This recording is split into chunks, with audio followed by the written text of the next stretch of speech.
Hi guys, welcome to my channel. My name's Courtney and today I have several ukuleles that I'm going to be reviewing for you. So right now I have 4 ukuleles. The one that I initially bought I actually ended up returning and exchanging for something else, so I don't have that with me, but I definitely have some thoughts to share about it. If you're at all interested in knowing where I'm at with guitar and ukulele, because I am really a complete beginner, this is really a review for beginners by a beginner. I had never even touched a ukulele until this past May, but I have very picky type A personality. So I have really high standards. Obviously doesn't mean that I really know what to look for in a ukulele, like sound wise or tone woods and things like that. But I thought it would be cool, since I have so many, that I can just play them for you guys, you know, get to see how they sound coming from the same microphone. If you want like a better playthrough, obviously, like I highly recommend going to Luna's website. They have lots of pictures and playthroughs, same thing for Flight. So it's definitely not going to be the best playing. But again, I don't want to keep harping on that too much. So if you're at all interested in learning any more about me and my musical background since this past January, I will link the video to my about me up in the card, and I'll put down in the description as well. All of these instruments and maybe some other things that I talk about will be in the description below if you are interested.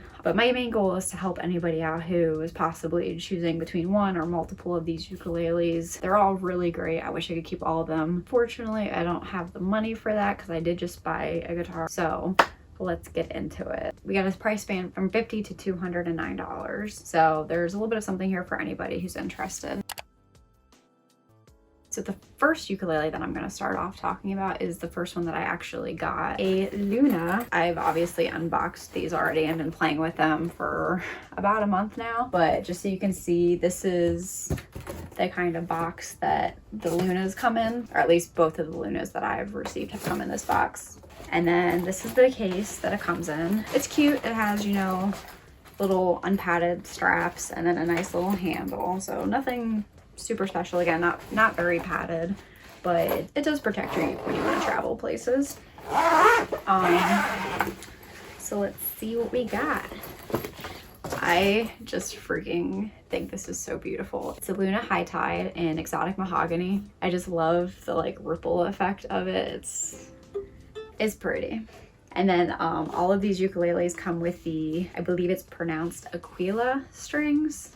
Absolutely love the inlays in this. I'm a big fan of inlays, and these, like the waves with the high tide, and you got the full moon at the top, and then you get it around the sound hole as well. I don't love the cutaway on ukuleles, I'm finding. I prefer cutaways on guitars. For as far as the ukuleles go, I prefer for the ukuleles to not have the cutaway, just aesthetically.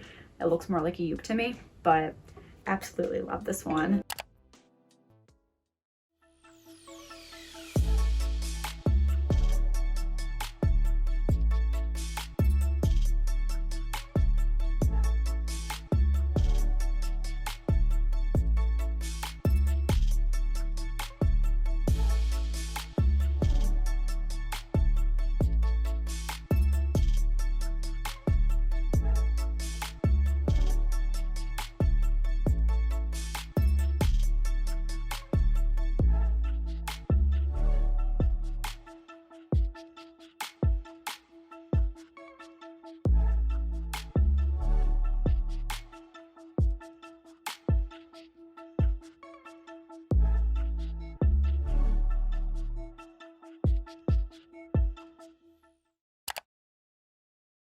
Next ukulele that we have is actually the second one that we ended up going with for my sister.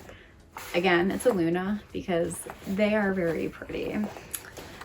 Very attractive. Same bag, so it has the same adjustable backpack straps, unpadded, and then, you know, a nice little handle for carrying. And I just saw, I just saw that this one has a hole in the seam. That's kind of sad, but it'll get the job done. Get that out of the way. That as well came in basically the same box. But are you guys ready for this? Ooh, see how pretty it is? So this is an exotic mahogany. It's just mahogany, but it's still a beaut. So I guess I should say that all the ones that I'm reviewing, with the exception of one, are concert ukuleles. They're all very comparable in size. And this one doesn't have a cutaway, which is nice.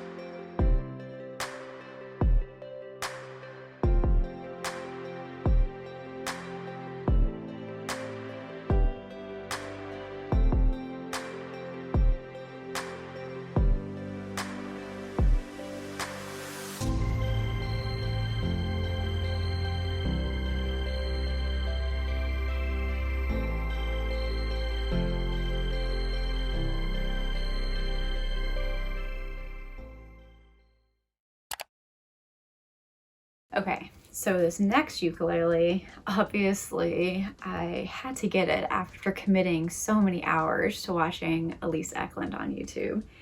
It, of course, is one of her signature ukuleles.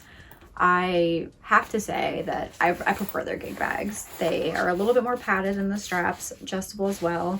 It has a nice little double handle, and then it has the nice pocket, which that actually had a zipper pocket in the front. But this, I don't know, this just seems a little more substantial feeling of a case to me, which I prefer. So I watched many unboxing videos, which, ooh, best part is her box. So I literally have probably watched like 4 different YouTubers unbox her ukulele, and I totally agree. Her box is super unique, super beautiful. I really like the extra touch. I almost don't want to throw this box away, even though I'm like, what am I gonna do with an empty cardboard ukulele box? We'll see what happens. The first of the flights. You guys ready for this? Boom.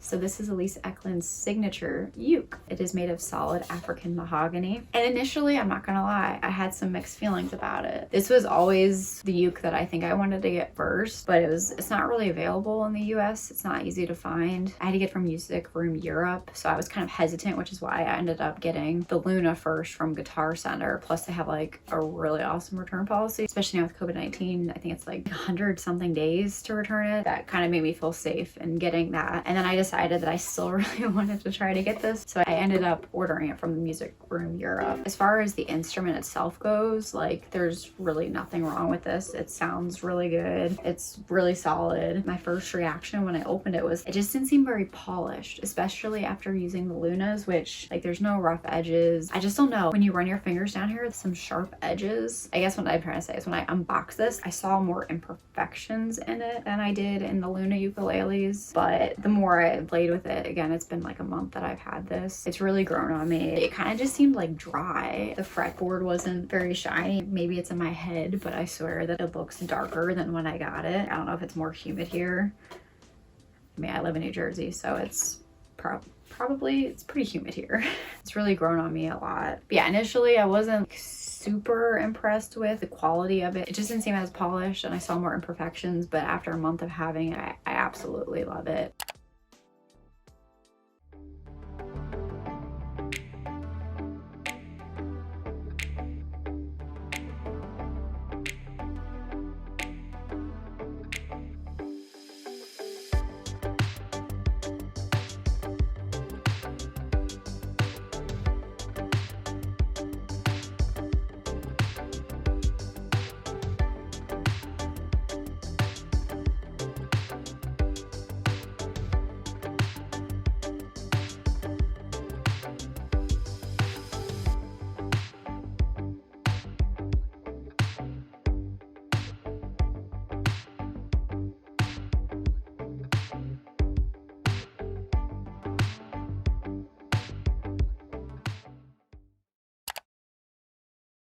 So here we have our final ukulele. It is a travel uke from Flight. The bag is nothing impressive, but you have one adjustable strap and then the handle here, 0 padding. I guess since it's a travel uke, they felt like they didn't need to give it too much extra protection, but this is the TU-SL35 dark blue travel ukulele. And I actually decided to go with the soprano body to kind of mix it up from all the concerts that we have, but I still wanted to get the concert neck. I really, really like this. My main qualm about this is when I'm strumming, I'll like mute the strings, but it's probably because it's a soprano and the body doesn't go as far.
Okay, so the last ukulele that I don't have here to show you is the one that I actually bought for my sister initially. It was a Flight DUS 320 CEQ. The top was spruce, the back and sides were zebra wood. It was really, really cute online. Seeing the picture, it had these nice little decorations around the sound hole. It had built-in electronics. So you had the tuner and the preamp, which I thought would be really useful for her. I was really excited about it, just even more than the Elise Eklund one. It felt just like completely unfinished wood, which again, maybe that's a ukulele thing. Maybe people are into that. Frets on the fingerboard like were really sharp. I prefer like a darker fretboard. With how light the wood was, I was concerned like it wouldn't hold up after a long period of time. Just, I don't know, it was like $140, so I was not very impressed. Her and I shopped around a little bit more for some other ukulele options that she was into, and we ended up going with the Luna. So let's quick look at the specs.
right, well, hopefully that was helpful and not too painful. So what are my final thoughts?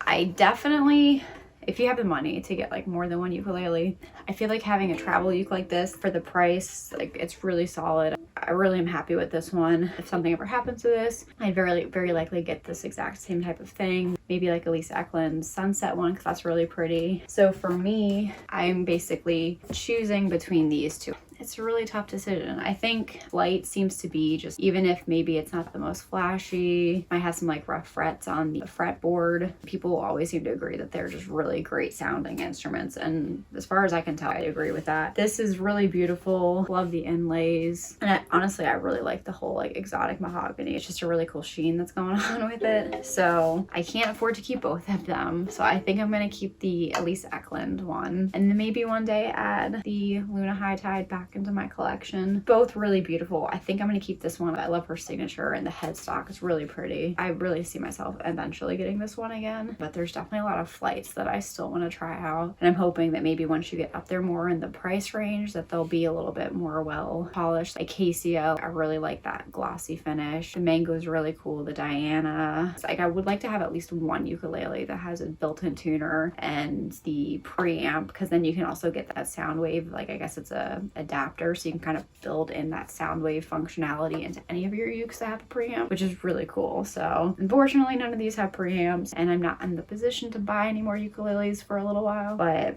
these two are definitely going to be in my collection for a very long time, and I'm very happy with them. And then my sisters, I mean, again, it's just really cute. All of them really, I think, sound nicely. They play nicely. These are definitely way more polished. When I look at the Lunas compared to the Flight, I see a lot more imperfections stand out to me on the Flights. But yeah, so I hope that this helped somebody out in making their decision. I know that there's so many other brands out there to choose from, like Kala looks like they have some really nice ones at Ohana, but they seem to be a little bit more pricey. But there's definitely a couple of Ohanas that have caught my eye. But I think that these are very popular brands right now for ukuleles, so I thought that, you know, while I had these and, you know, everybody's in quarantine and I'm not able to return them very easily right now, I would go ahead and try to share my thoughts and opinions about them. If you guys have any questions, feel free to leave some comments below. If you have any input or advice about learning ukulele, I would love to hear it. I know I struggle with so many things. But anyways, enough of me talking. Hopefully that was helpful. If you guys got anything out of that video, enjoyed watching it, make sure you give it a thumbs up. I have 2 more reviews of different types of guitars coming out, and who knows, maybe some fun videos in the future. So if you're interested, go ahead and hit that subscribe button as well. Other than that, I hope you guys have a wonderful day, and thank you for watching. Bye.